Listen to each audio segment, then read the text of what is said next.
Now, we've spoken about how volcanic ash is disrupting our flights yet again, but some of us may now think twice about jetting off somewhere for our summer holidays. But alternatives might cost more than just extra time. Some of them could also leave you paying more in cash. Dominic Laurie is back with the programme. Welcome back.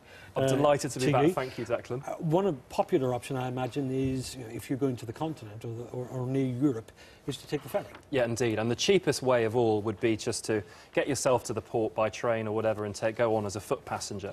But actually, if there's a few of you going and you want a bit of transport at the other end, it's still by far the best bet to take a car. And I actually went to travelsupermarket.com and they've got some very sort of interesting deals. For example, if you go to Dover-Calais, there's a £20 return fare that includes 4 passengers and a car. So that seems a very good headline price. Portsmouth to Le Havre is a longer journey, more expensive, £122 return, 4 passengers, that's with LD lines. Irish ferries, perhaps one for your good self, Declan. At Pembroke to Rosslare, £69 return, but that's only 1 passenger.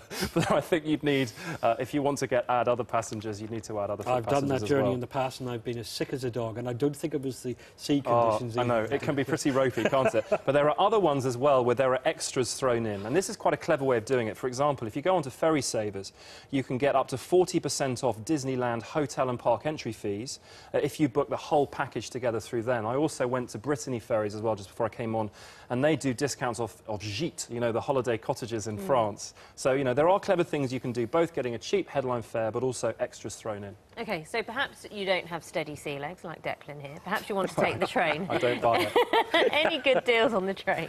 There are some good deals on the train, and trains can get very pricey, and because they're very busy during ash disruption periods. But if you book ahead, there are some good deals. For example, Eurostar says its headline fare of £69 return to Paris, Brussels and Disneyland is available throughout the summer. But they've also got this very nifty thing where in June they're going to extend the £69 return fare to destinations in the south of France, so places like Avignon, Aix-en-Provence, Marseille. Of course, you would, if you live outside London, you have to get your way to St Pancras or Ebbsfleet or wherever, but that does seem a pretty good deal. Eurotunnel, which is where you go in the car and you go in the tunnel, under the channel, that's £98 return for a 1-week trip and £44 return on a day trip. So if you'd like a booze cruise, a booze train cruise, that £44 return seems quite a good deal. Interrail, the last thing. You remember Interrail? Did you ever do Interrail? I did Interrail. No. Thank you. I did Interrail, and good memories. I remember the global pass for 29 countries is 5 days out of 10, £233. A whole month is £560, and the under-24 price is £373. When I did it in 1992, it was £180. So 92?